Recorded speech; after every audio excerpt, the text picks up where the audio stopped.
Well, hello to everybody who's watching this video, both in our Renaissance network and those who maybe are just getting an email and you're a supporter and just checking out what we're doing.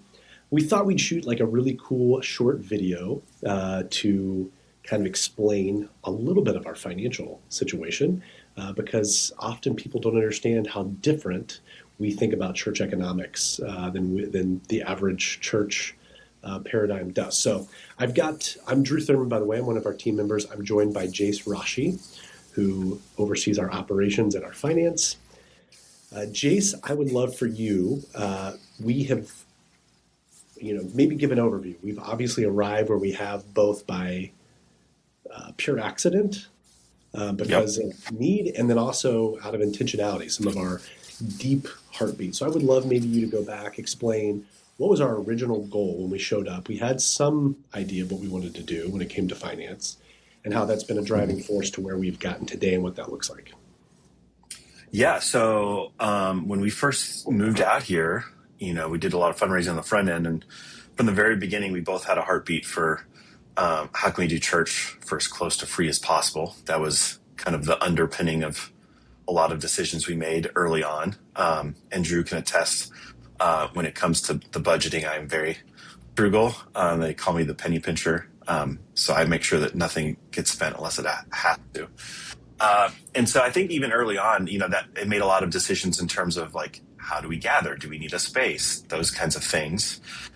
Because if we're trying to do church for as close to free as possible, then we don't do that.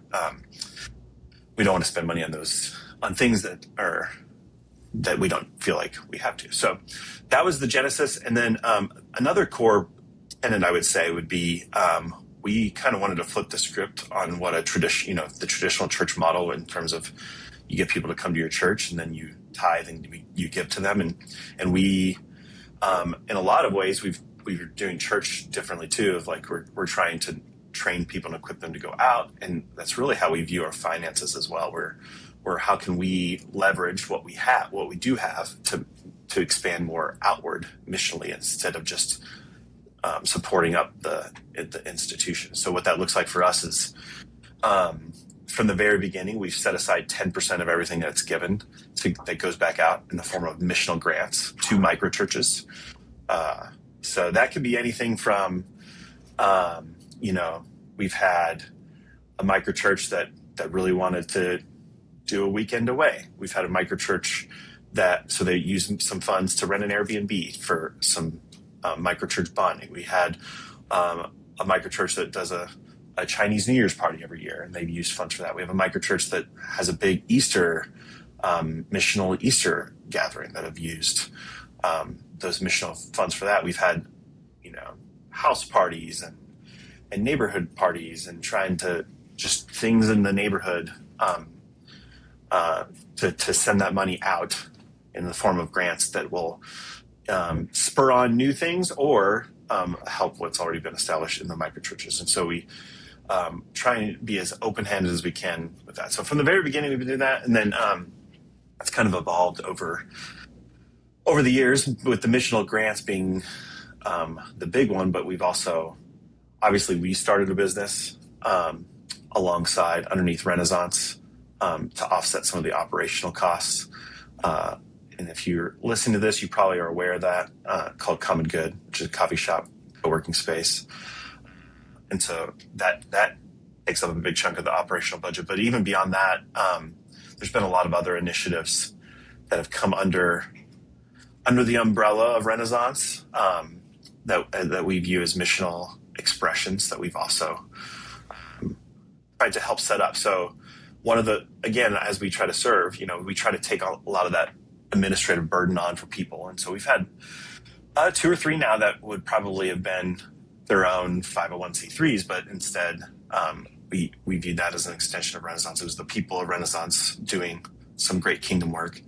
And we're like, well, let us take care of all the logistical headaches and set you up a bank account and set you up with everything that you need to be able to run this thing just as you would if you were a 501c3, but you can do it underneath the Renaissance umbrella since it meets the standards of what the church would be doing anyways. And so Yeah, so we've kind of always done things like that. I don't know how much further you have more No, that's questions for perfect. I me. think you give a really great overview. That's exactly what we're wanting.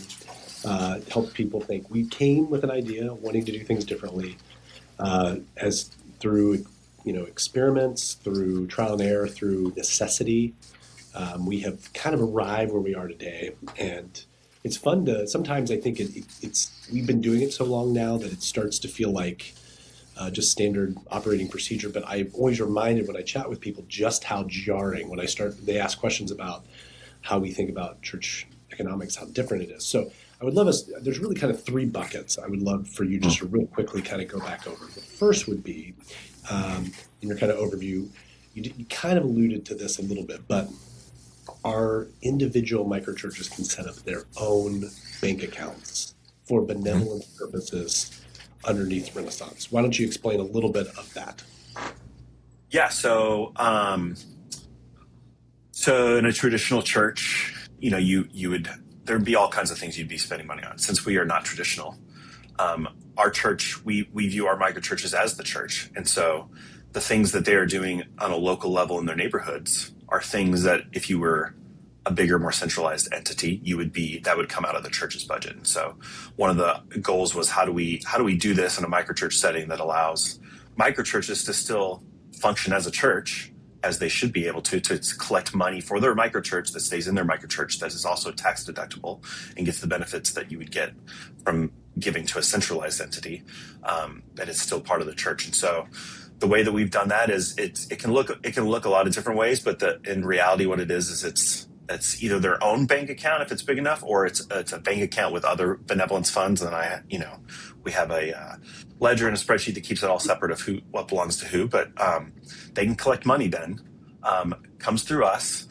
and we don't take any fees out of that. We are just stewarding that money for them so that they can get a tax write-off if they so choose, a 501(c)(3). But then they can request that money out just like you would in a typical church for a benevolence fund. So we've had micro churches, they've used their funds for anything that you would think a normal church would use funds for. So it could be as simple as providing food for when their micro church gathers. We've had micro churches that have, Well, made and real quickly there, that's a lot of times when that's been happening, it's when in some of our micro churches that are feeding people that just even a potluck that's a lot for them, and so they want to right, make sure to provide equity and that's not a barrier to entry that they can care for somebody. So just wanted to highlight totally, that. Yeah. yeah, yeah. Now there was a To buying a car for someone, to paying, rent for someone, to buying groceries for them, to fixing a car for someone. We've had benevolence funds used to, pay someone in the neighborhood to shovel out someone else's neighbor's snow removal that couldn't do it themselves, which was a cool two-way, use of those funds.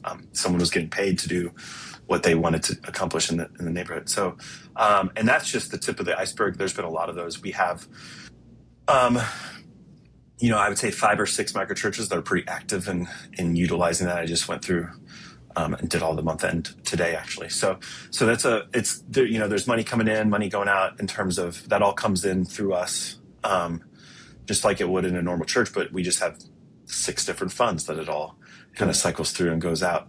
But that's so that they can function, and it allows our microchurches to be generous and to be nimble and to not feel like that's again, like you said, another barrier to entry. If I was giving this money to a quote unquote more traditional church or centralized church, it would be a tax write-off and all those things. And so this is a way that we are able to still accomplish that feat. We keep that money in. And it also allows our microchurches to be more nimble. If they see a need, they can meet that need, and then they can just ask for reimbursement out of their benevolence fund. They can just straight up give someone some cash, and as long as they have verifiable proof that that's what it was used for, and all those legal things that we have to abide by. But it allows us to be more generous and to be more missional in our neighborhoods, and not have to wait for so and so at the missions department to see if we can yeah. cut that a check or not. Our people are empowered to go and to be the hands and feet of Jesus. So I love that. Yeah, as someone who's worked in traditional paradigms, we'd always have a benevolence fund, and obviously there's somebody who's overseeing that and caring for it. But there's there's a step removed from the average congregant who has no clue how those funds are being used and often miss the beauty of that. And there's something really powerful about people together, as a spiritual family, pooling their resources to meet needs. We know that does happen outside of our bank accounts as well. And there's lots of stories we have Yeah. of that. But just want to encourage any of our other microchurches that are watching this, or if you're thinking about joining our network, just know this is something that we have thought through, something that we provide in our central ops so that our microchurches can be nimble. Secondarily, second bucket, you alluded to this, and we're going to get to the third bucket, so this is playing into that, but that apart from those microchurch funds, people can give to our general fund in connection, so Renaissance as its 501c3. We're very nimble. It is a very small, humble budget. We'll get to that in a second. But anything that's given, we set aside 10% for missional grants. You told a few stories, but again, I just love for you to highlight our heartbeat as to why we kind of started this out. Yeah.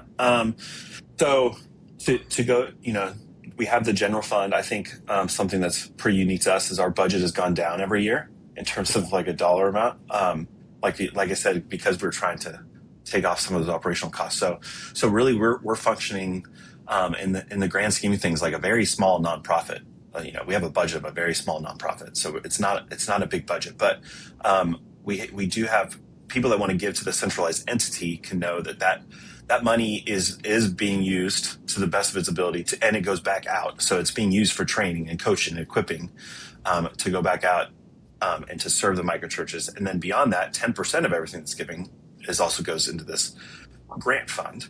And so, like I said before, there's an application process and what you're trying to accomplish with that. But from the very beginning, 10% of everything that's been given. And so we've been in operation now over 8 years. Okay, yeah. So I would have to do the cumulative total, but I know that I would say we're probably close to $15,000 to $20,000 over the course of our life that's been allocated to that fund and then given back out in the form of grants to various things. So like I said before, something simple as throwing a party in the neighborhood to more missional endeavor based around Easter, or something that's, really we talk about the 3 C's, the community, communion, commission. It's really any of those 3. So, some are on the commission side, some are on the community side. Like we've had microchurches that have got funds to get something, to get an Airbnb so that they could,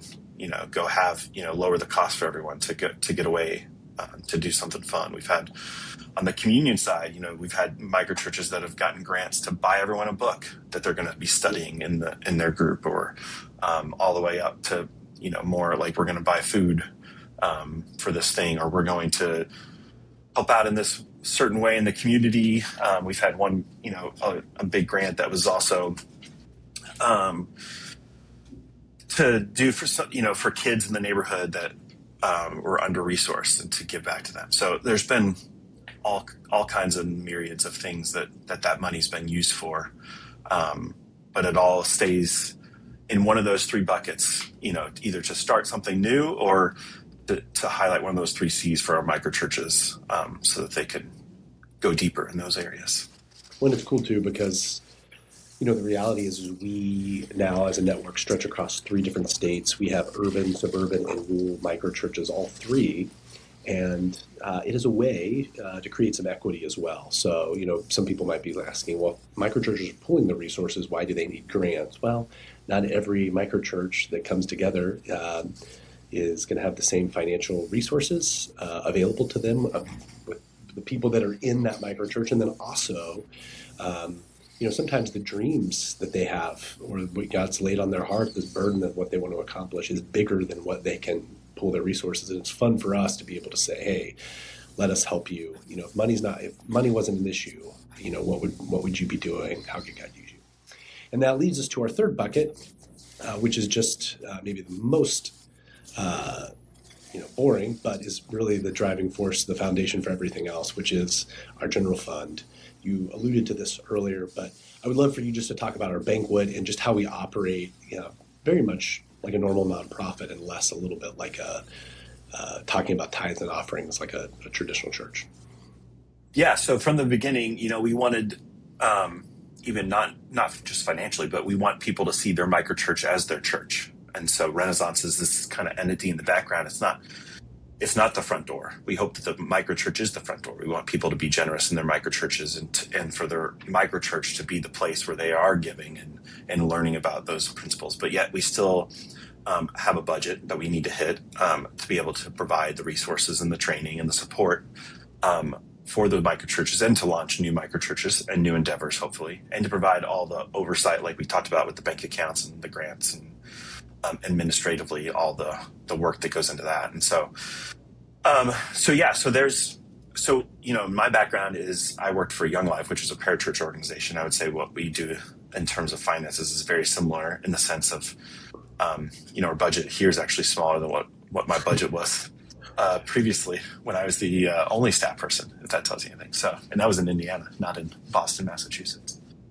So we have a banquet towards the end of the year where we make a year-end appeal. We hope that if you have seen value either personally in your microchurch, that you would give to us, or maybe you don't even live in the area and this has nothing to do with you. You just love the vision and want to see more of these things happen. We have quite a few of those people as well. So thank you to those of you that are watching this, that you would fall in that bucket. But so we have a pretty lean budget, but that we do a lot. So I would say that's the one thing I would say is, if you're giving money to Renaissance, you can know that that's being multiplied and stretched as far as it could possibly go. And we're using that to really to help microchurches continue to do the work and to start new microchurches. That's the bulk of our time is spent doing that. So I would say the bulk of my time is spent, administratively with finances, budget, and then figuring out how can we do this for even cheaper. That's how I spend a lot of my time and money thinking, so that we can make every dollar count. And so we have a banquet at the end of the year. And so we get a lot of our funds. Then we have some recurring gifts as well throughout the year, but we have dreams, and there's lots of things that we would love to do. If we were to have more money and if we had a bigger budget, we do have things that we could do, that don't involve operation, overhead costs, so to speak. We've lowered that about as much as we can, but so really every dollar that we raise from now on, it's going to allow us to do even more cool things, like offer fall retreat scholarships, or start training more cohorts, or doing more things in the city, or being able to put on a little mini conference or some one-day retreats. There's all kinds of things and dreams that we have that we would love to do, but we, like I said, we're being frugal and stretching every dollar we have. So that would be the one thing I would say. If you're giving to us, it's, because we are creative in how we fund as well. So we do the year-end appeal with the banquet. We also are applying for grants. Like I said, we started a for-profit subsidiary that's providing a lot of our overhead costs. So we are constantly trying to figure out how to lower the burden and doing church for as close to free as possible. So we're working hard on doing that. So you can be rest assured, if you're giving to us, that money is going to furthering the things of Jesus and the microchurch ways all throughout the region here in New England. I think that's well said. Well, hopefully the reason we shot this video is that you would just have a review. You'd understand a little bit better what we do. And then also, it is the midway point of the year. We just passed it by. Just a great reminder, we don't love just having to make that year-end appeal. If you have ever considered giving to us, we would love for you to get on our website, wearerenaissance.org. Go ahead and hit that support our work button, and make a tax-deductible donation to what we do. But it's a lot of fun, and hopefully, if nothing else, if you're maybe a part of another network, or you're watching this from a different state, this could expand your imagination that there are other things that are possible, and that we don't just have to keep doing and operating the same systems that we've seen or that have existed. There are other creative ways to go about doing this, and at least for us, it's a little bit crazy, it's a little bit messy, but it is really fun. It's really cool to see what God's doing. So hopefully this explains it all. If you ever have any questions or you want to know more, you can email us at hub@wearerenaissance.org, and we'll always reply as quickly as we can. And if nothing else, we hope to see you later. Thanks.